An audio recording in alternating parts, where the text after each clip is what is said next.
From the studios of KPFK Pacifica Radio in Los Angeles, this is Uprising, and I'm Sonali Kolhatkar. It's Thursday, June 25th, 2015. 6 months after the Senate Intelligence Committee released the summary of a report on CIA torture, there has been no accountability. We'll turn to former CIA analyst Ray McGovern and part 2 of a multi-part series from Brave New Films. As part of the Henry A. Wallace National Security Forum, I'll be interviewing Linda Bilmes on the costs of war. Plus, right-wing protests have broken out in Ecuador over a new tax law. My guest Amalia Pallares will explain what's at stake. That's coming up after the news. Joining us now to analyze today's headlines is Robert Jensen, sitting in for Chenjerai Kumanika. He is an author and a professor of journalism at the University of Texas at Austin. Hi, Bob. Hello, Sonali. President Obama has announced a major change in the way the government will deal with U.S. citizens who are captured by terrorist organizations abroad. After intense criticism from the family of those executed by groups like the Islamic State, Mr. Obama admitted that government policy has been detrimental to the well-being of hostages and their families. He said, quote, "There have been times where our government, regardless of good intentions, has let them down. I promised them that we can do better." Leaving in place the long-standing policy of never paying ransoms to kidnappers, the government will now not prevent families from trying to pay them. They will also allow communication between the families and hostage takers. The president was accompanied by the families of Kayla Mueller, Peter Kasich, and Stephen J. Sotloff when he made the announcement yesterday. Some European governments have ended up paying ransoms to ISIS in exchange for hostage lives. Well, Bob, this is a tough issue because we shouldn't fuel terrorist groups with U.S. tax dollars, of course. But isn't the bigger picture that is often missed in Washington, D.C., that U.S. foreign policy is what really fuels the anger of ISIS and other extremist groups? That's always the appropriate response, I think. You know, there are problems, short-term problems, that really don't have good solutions, and this is a great example of it. If you pay ransoms, of course, you encourage more kidnapping and you fuel that terrorism. The real question is, why is the U.S. so hated in the Middle East? And the answer can't come in the short term. It's got to be looking back over 4 or 5 decades of really irresponsible policies and a commitment to changing that policy. So people say, well, that's all, you know, kind of abstract and theoretical, but it's very concrete. Statements by the U.S. government that it's going to radically change its policy in the Middle East would go a long way to undermining the support that does exist for these kinds of groups like ISIS. And I think that's where our focus should be. And speaking of terrorists, just a week after the brutal massacre of 9 African Americans at Emmanuel AME Church in Charleston, a new report was released on right-wing terrorism in the United States. New America Media issued the report entitled Homegrown Extremism, 2001 to 2015, and found that right-wing ideologues killed twice as many people within U.S. borders as those motivated by Islamic extremism. One Muslim spokesperson told the New York Times, quote, "With non-Muslims, the media bends over backwards to identify some psychological traits that may have pushed them over the edge. Whereas if it is a Muslim, the assumption is that they must have done it because of their religion." The report's authors used the commonly accepted definition of terrorism as an act of political violence against a civilian target by someone other than a state. And the report came on the same day that the Boston Marathon bomber Dzhokhar Tsarnaev was formally sentenced to death for his actions, which were considered terrorist. Last week's massacre by white racist Dylan Roof was officially deemed by the government to not be a terrorist attack. Bob, how important is this report by New America Media? Well, for those people who care about the facts, it's very important. But, you know, here we're talking about rhetoric. So let's go back to a few key points. First of all, notice the definition excludes state terrorism. So the use of violence by states, including our own, to achieve a political end is sort of pushed off the table, and that's a serious error. But in the context of this, the terms extremist and terrorist can mean different things to different people. I've often been accused of being very extreme, for instance, in my hatred of U.S. foreign policy in the Middle East or corporate capitalism. And in some sense, yes, I am extreme. But In the context of contemporary American political discourse, I don't think terrorist is ever going to shift to include the kind of right-wing violence you're talking about. So maybe getting rid of the term in this context is the best we can hope for. But it does focus our attention on the really violent nature of these kind of groups. And living in Texas, I'm very aware of it. It's all around me. Right. Finally, a major lawsuit on climate change in the Netherlands may be a game changer for the fate of the planet. More than 800 Dutch citizens successfully sued their government for failing to protect their human rights by contributing to greenhouse gas emissions. A court in The Hague has ordered the Dutch government to cut emissions by a whopping 25% in only 5 years. The victory is major, not in terms of its actual impact, but in how it could inspire similar legal actions in other nations.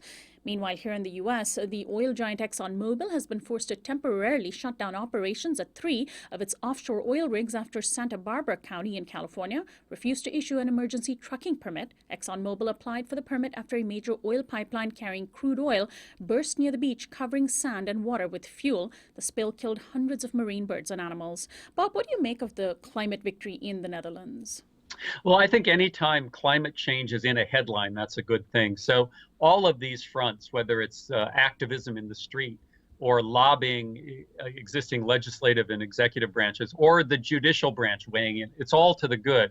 But we have to remember that the law is not going to be, I think, the vehicle for really changing policy on climate. And in some sense, the policy on climate that comes out of government isn't going to change without a real shift in underlying economics. And that brings us back to the kind of high energy lifestyle of the affluent first world. And that's where we have to continue to focus. So yes, let's keep on all these fronts, but let's not be, I think, lulled into a sense of security by actions of judges. That's not going to change the underlying reality. Bob Jensen, I want to thank you as always for joining us today. Thanks, Sonali. Robert Jensen, sitting in for Chenjerai Komunika, is an author and a professor of journalism at the University of Texas at Austin. This is Uprising. We'll be right back after this break.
Welcome back to Uprising. I'm Sonali Kolhatkar. More than 6 months ago, the Senate Intelligence Committee released the executive summary of its investigation into CIA torture practices during the Bush presidency. The process of producing the report itself was highly controversial, with the CIA doing everything in its power to stymie the investigation, including spying on Senate members of the committee. The actual report itself remains classified, but there is now enough information in the public that questions are arising about why there has been no legal action taken.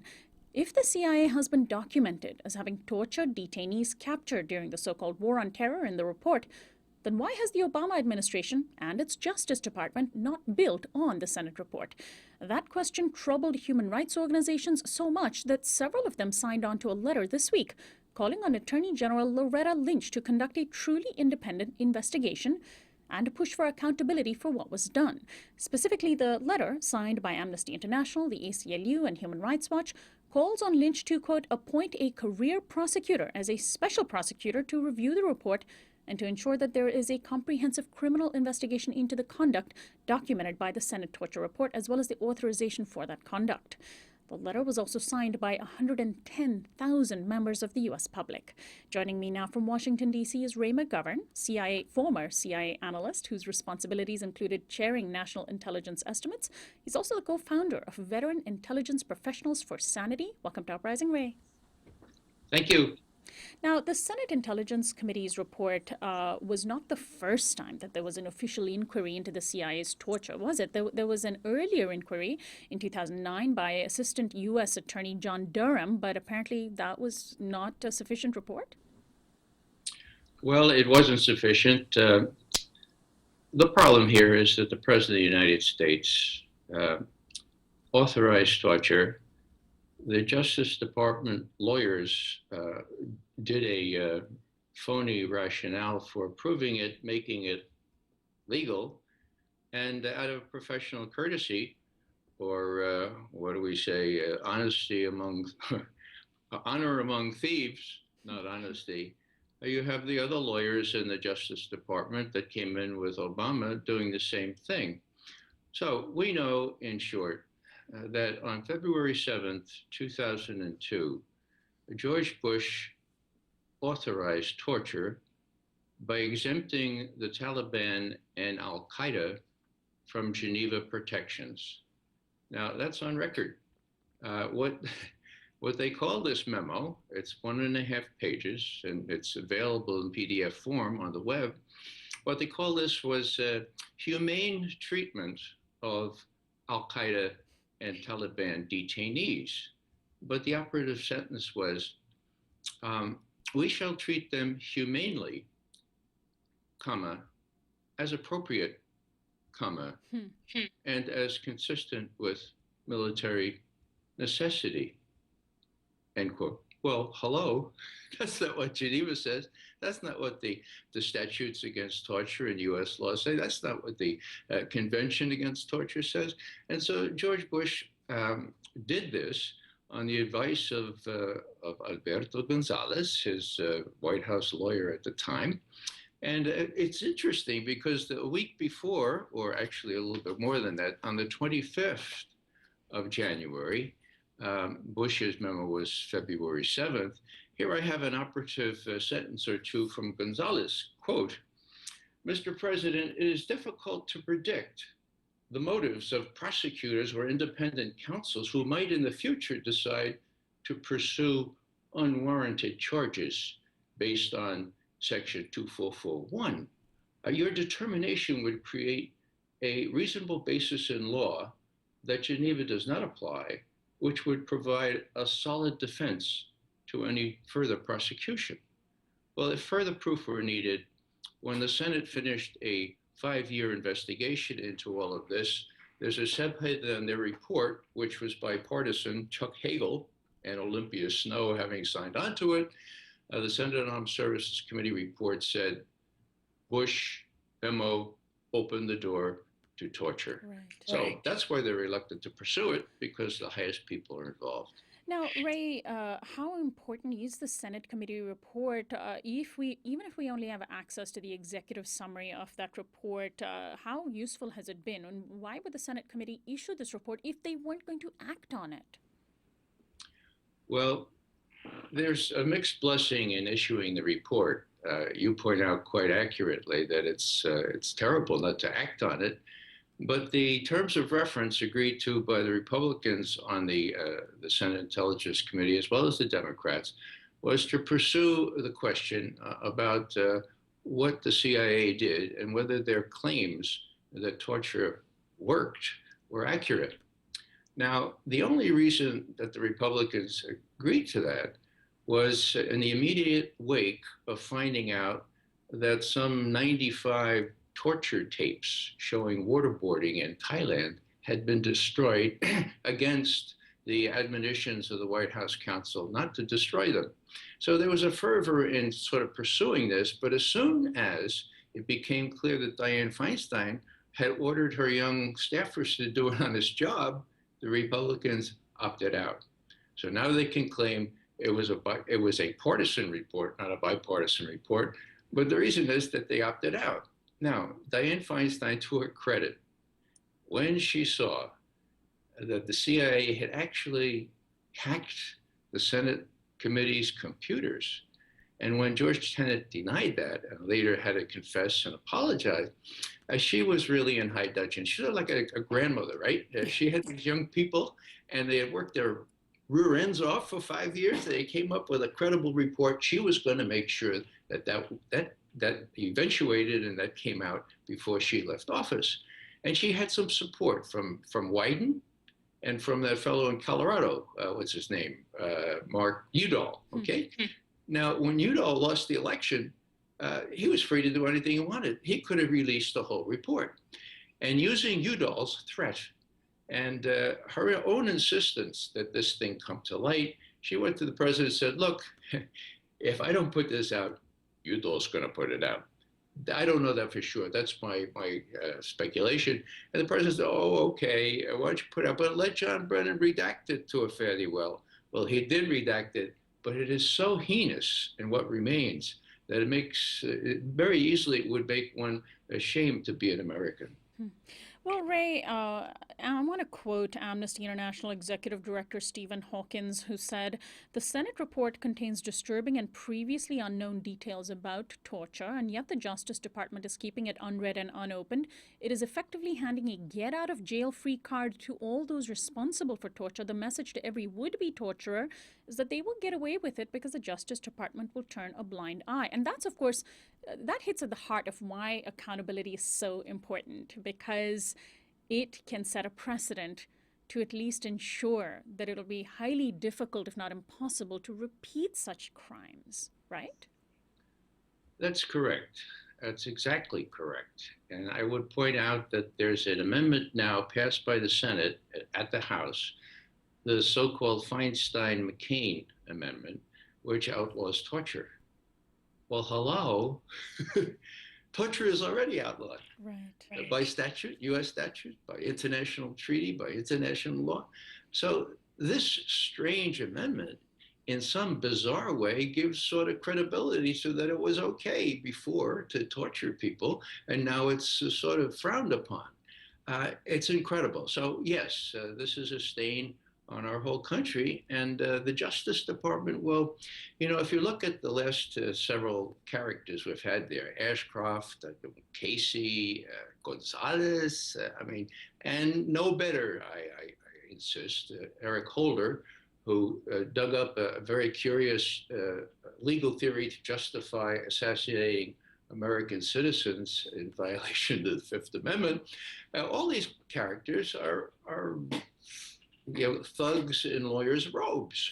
And we ought to recognize that, because unless we change that kind of thing, those people in the Justice Department who went after whistleblowers, who going after Ed Snowden, who successfully prosecuted before an all-white jury the African-American case officer, Jeffrey Sterling, they are really poison. And the best vignette about that is when Tom Drake, after 4 years, Thomas Drake was a whistleblower at the National Security Agency. After 4 years of persecution and prosecution by the Department of Justice, he was broke, and he had a public defender, and when the case was just about to come to trial, the judge said, look, you Justice Department lawyers, don't you ever dare bring a case like this into my court again, based on not only flimsy evidence, but forged evidence. What they had done was seize some papers, retroactively stamped them secret,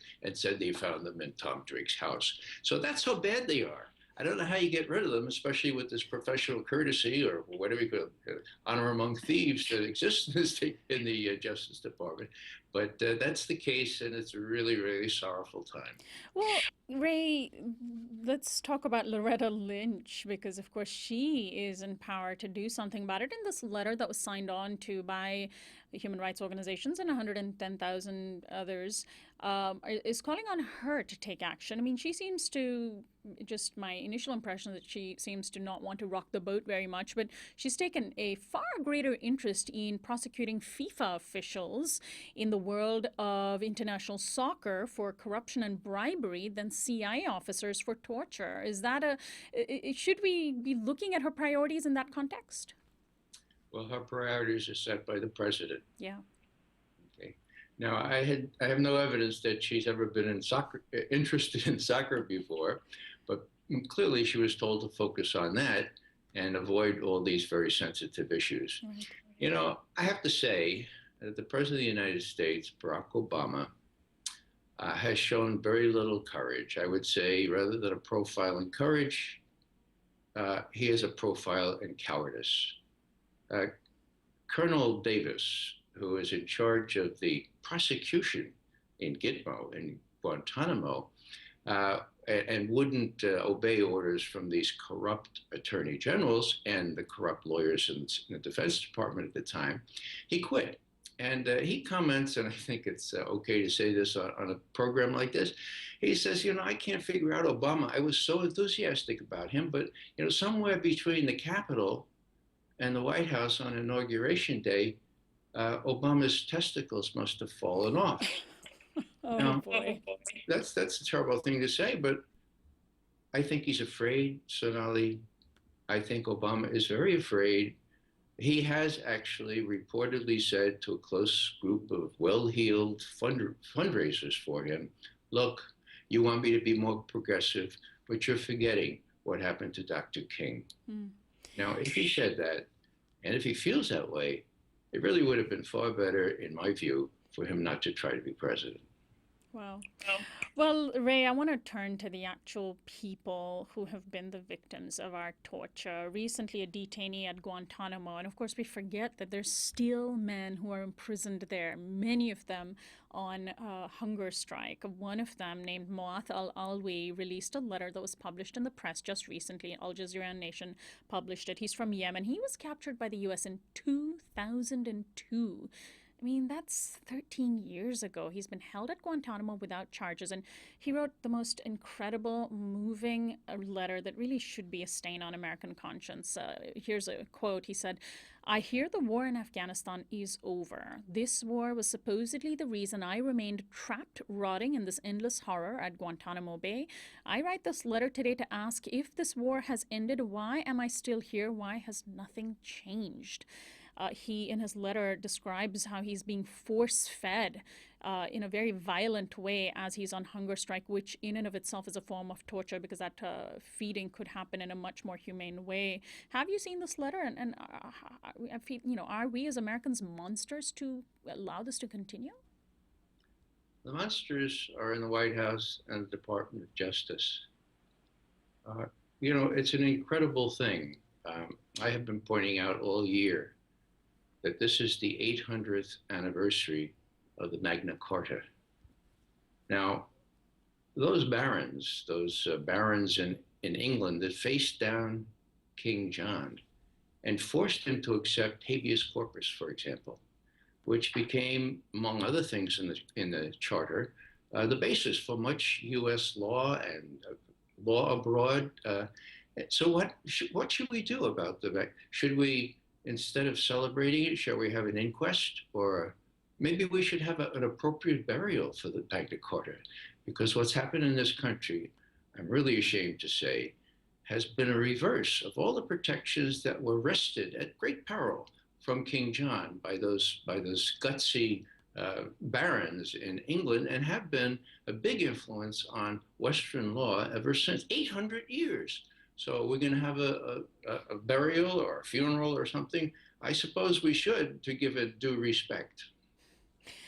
In his letter, Moath al-Alwi also made a really interesting observation, paying attention, I'm assuming, to the internal politics of the U.S. He wrote, I realize that U.S. police officers get away with ruthlessly killing black people all the time. I wonder now if the U.S. follows any rule of law at all, the Geneva Conventions, or even its own constitution. Where is the freedom and justice for all that it so proudly boasts to the world? I mean, and that's, again, this issue of accountability. If the torture report by the Senate Intelligence Committee was acted upon, and if we, of course, freed all remaining prisoners like him, and handsomely compensated him and others for destroying their lives, we would go a long way towards respecting the rule of law that we hold other countries to. I mean, I just imagine if this situation was happening in another country, the U.S. State Department would release some kind of scathing and judgmental report about how that country needs to respect the rule of law. Well, yeah, that would be a mild response. We would probably drone kill whoever was responsible. Yeah, this really goes to such basic things here. People say that America's original sin is racism.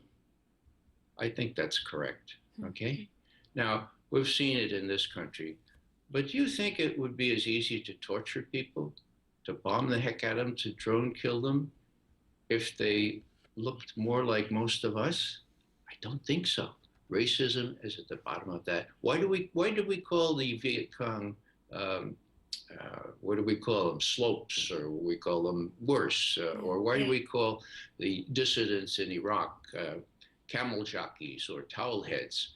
Well, it's to demonize them. It's to make them susceptible to torture or to drone killing or whatever. So this is really very basic. And unless we address this kind of attitude, unless we treat all people as being created equal, as Thomas Jefferson wrote in our Declaration of Independence, unless we get rid of this notion that we are, as the president keeps saying, the sole indispensable country in the world, what does that mean? Well, by definition, that means other countries are what? Dispensable, right? That means other peoples are dispensable. And so unless we get rid of this attitude, and I dare say that the religious institutional leaders in this country are very much amiss in missing the opportunity to tell people that there's a moral way to act and there's an immoral way to act. I often say that I try to follow Jesus Christ, and he was tortured to death. Well, I was upbraided by a humanist friend of mine who said, look, McGovern, it's really nice to know that you try to follow Jesus Christ, but I'm an unbeliever. And I know that human beings don't do those kinds of things to other human beings. So it reminds me of Kurt, my favorite quote. He was asked, well, what do you think of Jesus of Nazareth? He said, well, I'm not sure he was God, but, you know, if it weren't for the Sermon on the Mount, I just assumed be a cockroach. All right? Well, I don't see that Jesus condoned torture in the Sermon on the Mount. As a matter of fact, he said something that's on my bumper sticker. I think when Jesus said, love your enemies, he probably meant not to torture them. Hello? Well, those are good words to end on. I want to thank you so much, Ray McGovern, for sharing your insight and your humor and your wisdom with us. Thanks so much. Thank you, Sonali. My guest, Ray McGovern, is a former CIA analyst whose responsibilities included chairing national intelligence estimates. He is a prominent anti-war activist and co-founder of the Veteran Intelligence Professionals for Sanity. This is Uprising. We'll be right back after this break.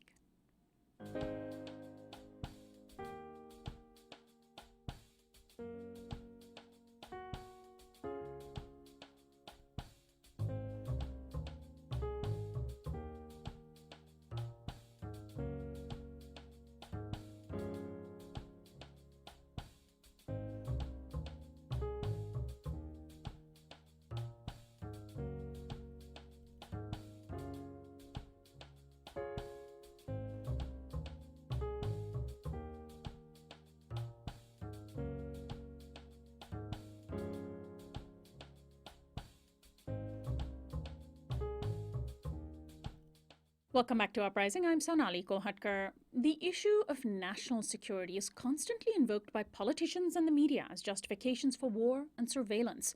Since the September 11th attacks, the U.S. has launched endless wars that have ironically made us less safe and built an unprecedented network of intrusive surveillance. Today, as part of an ongoing series of interviews that I did with a number of experts, journalists, authors, and academics, we'll explore what the U.S.'s national security policies have really amounted to.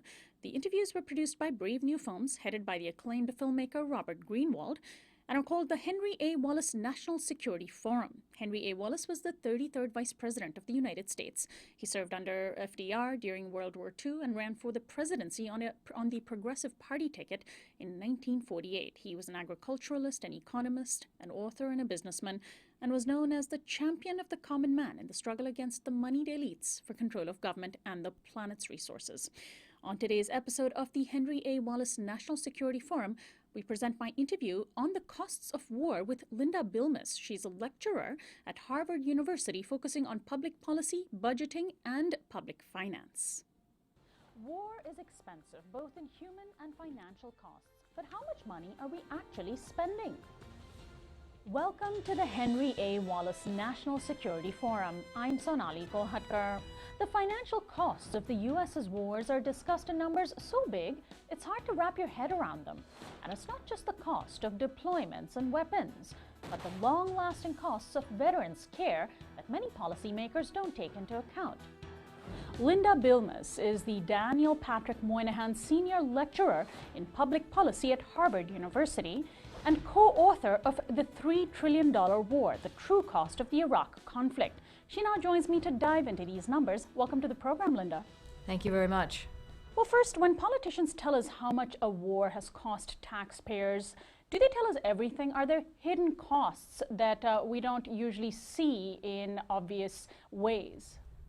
Well, there are a number of ways of tracking costs, and what Congress currently votes on are simply the short-term upfront costs of fighting a war. So that means the military forces and weapons used at the moment. But there are very extensive long-term costs, particularly the cost of caring for veterans. And veterans' costs actually go on for a very long time. For example, the peak year for paying for World War I veterans' disability benefits was in 1969. And the peak year for paying for World War II veterans' disability benefits was in 1986. And the peak year for paying for Vietnam disability benefits, we haven't reached it yet. There's also the costs of not just physical care, but mental health care, particularly when we know soldiers are coming home with intense trauma and incidents of PTSD. What about the cost of mental health care? During previous wars, those who have returned have had mental health issues, and we heard about shell shock after World War I, for example. But what's different this time is that you have a much, much larger number of troops who are returning, who are survivors.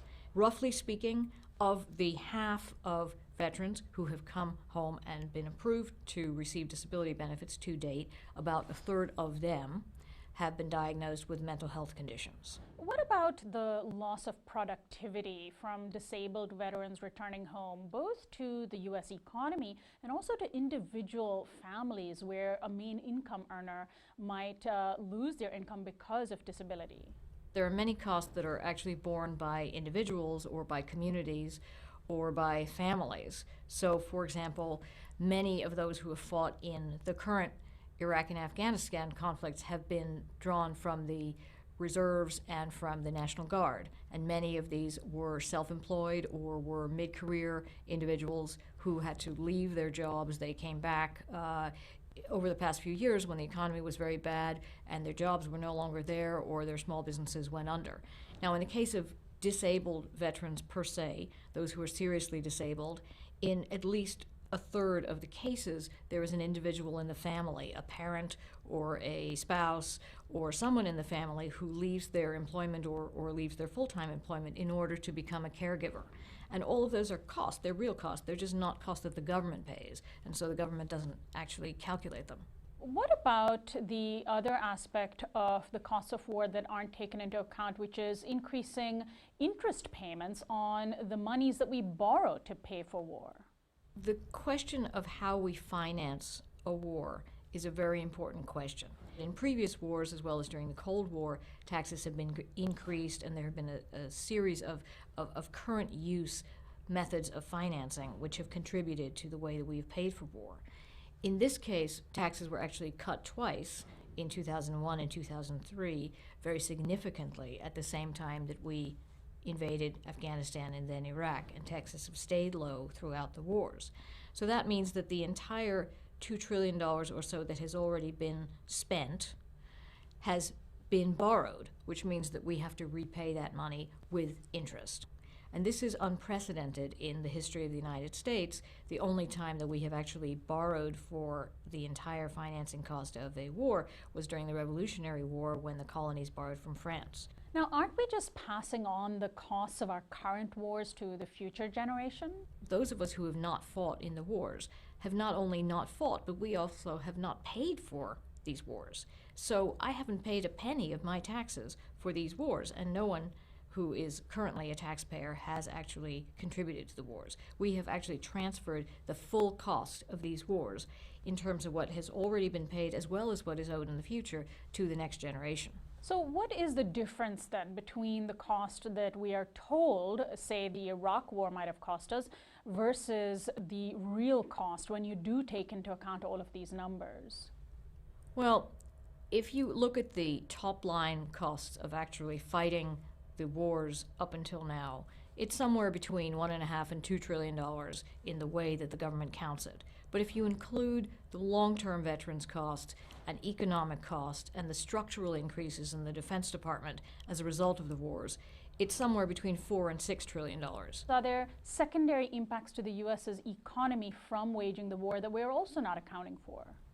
Well, there are several major long-term consequences, economic consequences of being engaged in a war. And in this case, one of the consequences of the invasion of Iraq in 2003 was that at the time, oil prices had been stable at about $25 a barrel for more than 20 years. And the invasion of Iraq was one of a number of factors that contributed to a very, very rapid rise within 3 years of the oil price, which peaked 4 years later at $140 a barrel. And that incredibly rapid rise in the price of oil was one of the factors that contributed to the Federal Reserve increasing liquidity in the economy, which of course was one of the factors that contributed to the housing crisis.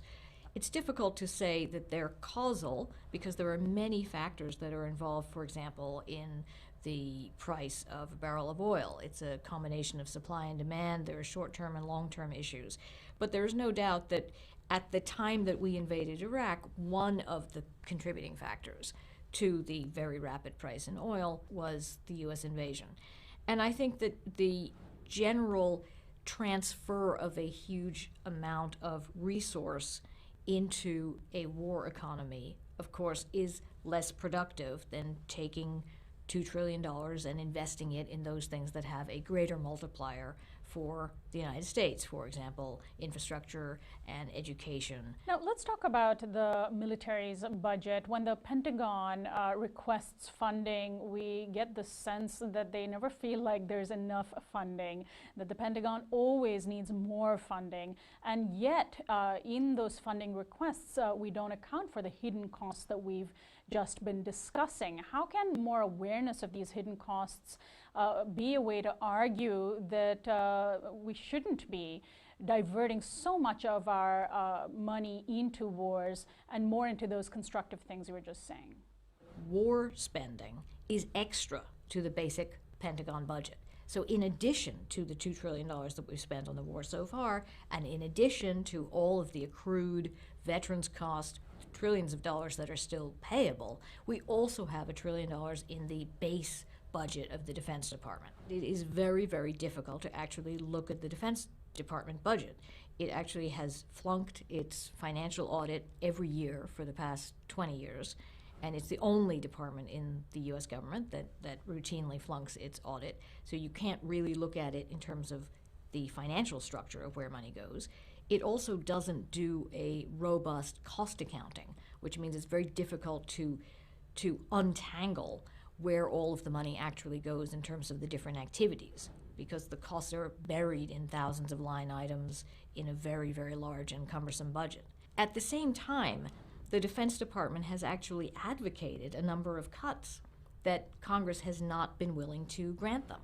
So you have the combination of a very poor accounting system, a very poor system of budgeting, enormous amount of complexity, a lack of cost accounting, and a lack of willingness in Congress to go along with cuts even where the Pentagon actually has itemized them. Linda Bilmes, thank you so much for joining us. Thank you.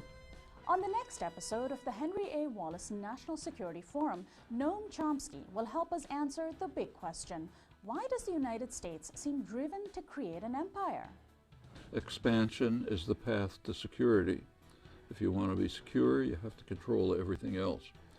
These are the standard views of what are called statesmen, people who are committed to defending and expanding powerful interests, powerful dominant domestic interests.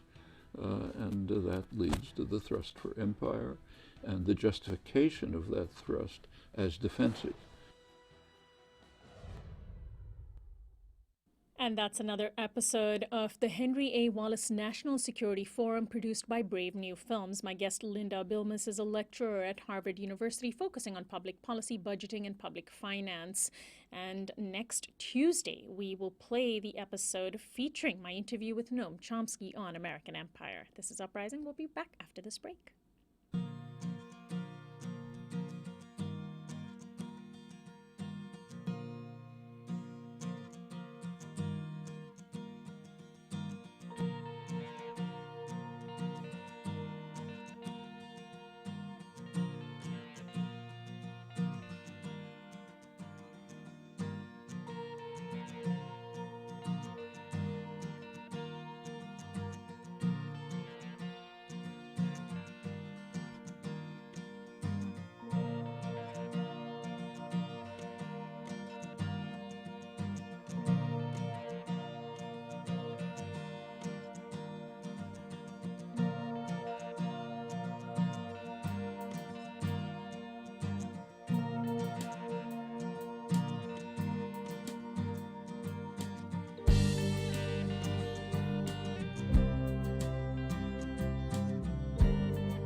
Welcome back to Uprising. I'm Sonali Kolhatkar. Since June 8th, the Latin American nation of Ecuador has been experiencing a wave of protests from people upset over new tax law.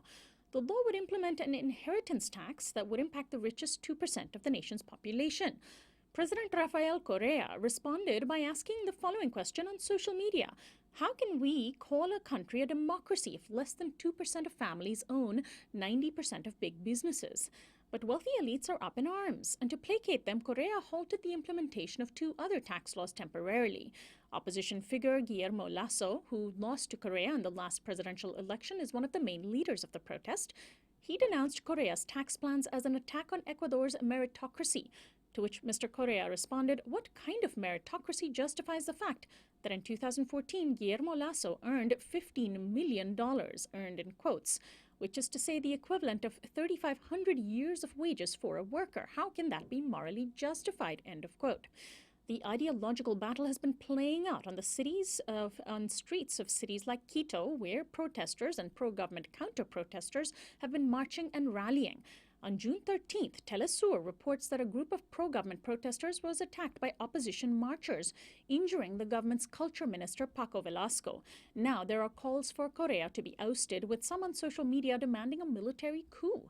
My guest is Amalia Pallares. She is an associate professor of political science and Latin American studies and Latino studies, and director of the Latin American and Latino Studies program. Her books include From Peasant Studies to Indian Resistance: The Ecuadorian Andes in the Late 20th Century. Welcome to Uprising, Amalia.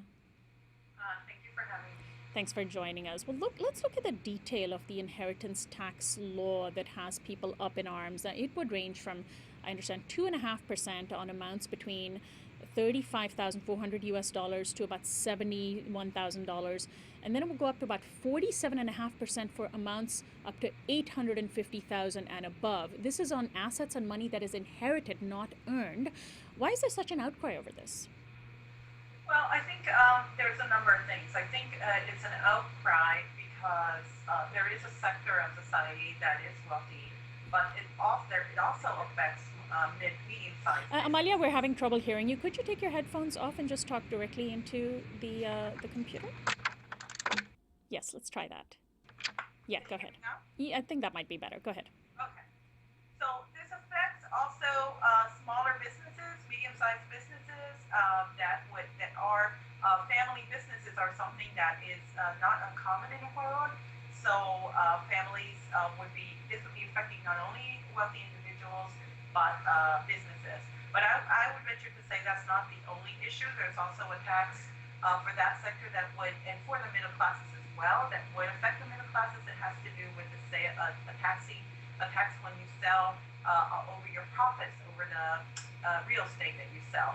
And that tax would mean that people might have to give as much as half of what their profit is on any house or building that they own. Amalia, we're going to call you on the phone while we keep you on video to get a better audio from you, so do bear with us. Amalia Pallares is joining us to discuss what is happening in Ecuador, a country that has been rocked since June 9th, or 8th rather, by protests from essentially the middle and upper classes of the country. And the country is headed by President Rafael Correa, who easily won his last election. And it is an ideological battle that's playing out. 5 years ago, there were fears of a coup. That fear has once more resurfaced. And there is very little media coverage of this issue. Amalia, go ahead. Yes, I think that an important thing to point out is that this is an issue that has become important now, but there are many other issues and reasons why different groups are protesting, including Correa's desire to re-elect himself, including problems with the leadership in the Galapagos Islands.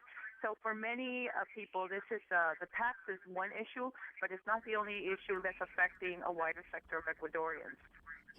And so let's talk about the fact that there is this ideological battle. I mean, the opposition is calling it an attack on Ecuador's meritocracy. Is that a warranted statement?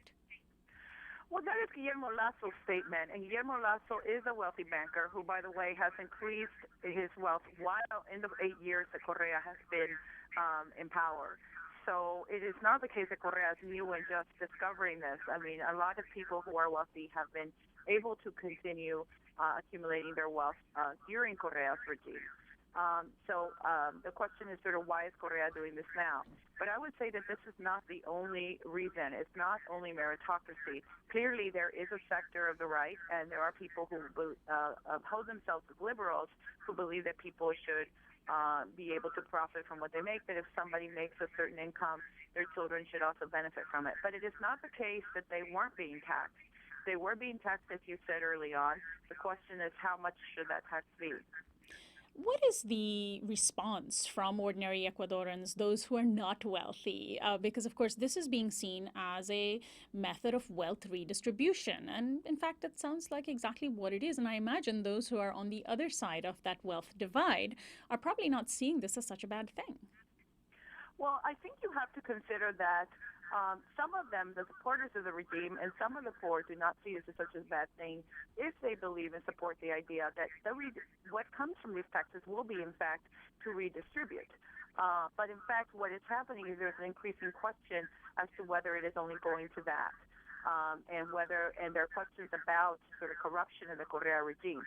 So I think there are sort of more concerns. But let me sort of remind you that there are workers' organizations protesting the Correa government today in Quito and in Ambato. And indigenous organizations have also protested the Correa government because what the government has done is also take away funds from the pensions of workers, from the pensions of teachers. All those recent provisions, which are considered more right-wing provisions, have been incredibly unpopular among the workers. And some observers speculate that is why Correa is now doing the tax measure, because the tax measure is more leftist and gives him more legitimacy among those who want to see him go against the property of the elites. A broader sort of question becomes sort of how is Correa going to continue to fund this state with the decline of the income coming from oil. And so that while he has taken away workers' pensions and gained state control over those worker pensions, he is also now trying to increase his tax in order to be able to continue to finance his development program. So yes, there are supporters, but increasingly you do see also opposition from the middle class and even from some of the poor. And you see that especially in organized sectors that the state has opposed because the state does not like any opposition. So essentially, the pressure from below is coming from the left. Is that correct, Amalia? The pressure. I mean, it's not as though there are poor and indigenous groups wanting Correa to repeal the tax law. They just want him to actually, No. right. The poor and indigenous groups, I would say it's not just the rich who want the tax law repealed, it's also a middle class. The poor do not want a constitutional reform that would make many of the poor, the ones who are concerned, that would make allow Correa to get reelected. And they are also very concerned, for example, the poor in Galapagos Islands are very concerned about the fact that the government is now trying to lower their living wages in the islands where the cost of living is much higher. And they have been able to get higher wages, both private and public employees, because they live in the islands. So there are very serious concerns about the poor. Right now, that opposition seems to be coming together in massive protests like the one that's going to happen today in Guayaquil, in my native city. So there are different issues. I would not say all the poor are incensed about the tax issue, but they are concerned about many other issues, and they do not want necessarily all of them to see a re-election. What is motivating the Correa government to, do what it's doing? If it has enough support from the left, from workers, and from indigenous communities, why is it, lowering pensions, for example? Or is it that he's caught between the tensions with the middle class? Or is it simply that he might be more interested in power? In order for the re-election, is that what you're saying? Just in general, his policies. I mean, after his re-election. Well, I think what he's concerned about is, I think, number one, continuing his state model, generating enough funds. He has already owed about $50 million to China. He has sold the oil in advance for 10 years. The price of oil has declined. He has a state model that is based on a very large state expense, very large funds for state employees. And he's having a very hard time sustaining that model right now with the decline of oil and the debt that is owed to China. And I think his main concern is being able to maintain his model through cutting state expenses, cutting wages, and gaining more through taxes, taxing the rich more.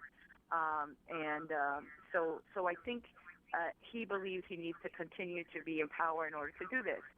The problem is that while for his first few years he had more support, there are questions about the sustainability of his model, number one.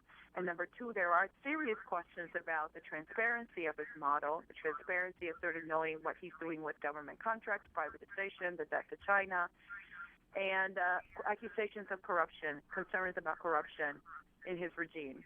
So there are, increasingly, even people who were more neutral, I have seen in the past month, have become more openly vocal and have become less afraid to be openly vocal because they are beginning to doubt his legitimacy and question whether he should stay in power. Well, Amalia, I want to read for you the achievements that Korea's government says that they have had, and they sound pretty impressive.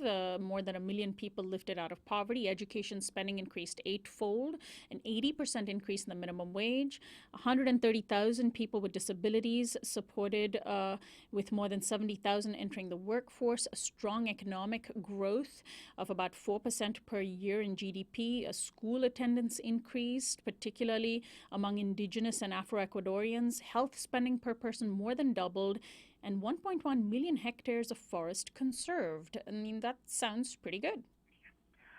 I would ask you to look into those statistics a little more carefully. I would ask you to look at what happened with the Jensen National Park, where that a section of that park is being exploited, and it is against what his government claimed it would do. Those were the first uprisings that happened a couple of years ago, were around the exploitation of the Yosemite Park. Right now, there are different mining contracts with different countries that are also going to be affecting native populations. So I'm not denying that there has been an increase in attendance in schools and that there has been an increase in the subsidy given to the poor. But the issue that I'm suggesting here is a couple of things. One is that model where he has dedicated a lot of funds to that was based on a very high price of oil, which is now declining. And so to sustain that model where he's giving high subsidies and doing a lot of social spending, he needs to continue to have funds. He has already, loaned out our gold. England has the gold of Ecuador. Ecuador does not have reserves. Ecuador is in a terrible financial state right now, and he needs to generate the funds to continue that model. So I'm not necessarily questioning that model has benefited some of the poor. I'm just saying that the question is whether it's sustainable and what he has to do next in order to sustain it. And so what he has to do next in order to sustain it is what is causing the middle class who owns property, as well as the upper class who owns a lot more, to be very concerned about their assets, because they have seen also how the workers' pensions and Social Security and all these things have been affected by his recent policies to try to generate more revenue. Although highly doubt that the wealthy would care much about workers' pensions. It's really not in their interests. I also want to point our audience to an interview we had done last year with Leo Cerda, an indigenous activist and Quechua who is a member of the Yasunidos collective, who has been very active on the issue of the Yasuni forest and keeping the oil in the ground. And certainly the Korea government has not been very good on environmental issues or indigenous rights when it comes to fossil fuels. In the last few seconds of our conversation, Amalia, what do you expect will happen next? Are the fears of a military coup overblown? It's hard to say. Korea has retracted on the tax law, as you probably know, and the fact that the protests continue is, again, I think, evidence that even though he has retracted on that for now, people are seeing this as an opportunity to maybe get a broader resistance. And, of course, the question becomes, what will the military do? And I do not outrule that if the military decides to oppose Korea, that you could see the possibility of a coup, but I would prefer to think of it as being, at least some kind of peaceful resistance that leads to a kind of a serious referendum over non-re-election. We are out of time. I want to thank you very much, Amalia, for joining us today and sharing your thoughts. Amalia Pallares is an associate professor of political science and Latin American studies and Latino studies, director of the Latin American and Latino Studies program. And by the way, breaking news, at the end of our program, the Supreme Court has just ruled to uphold subsidies for the Affordable Care Act.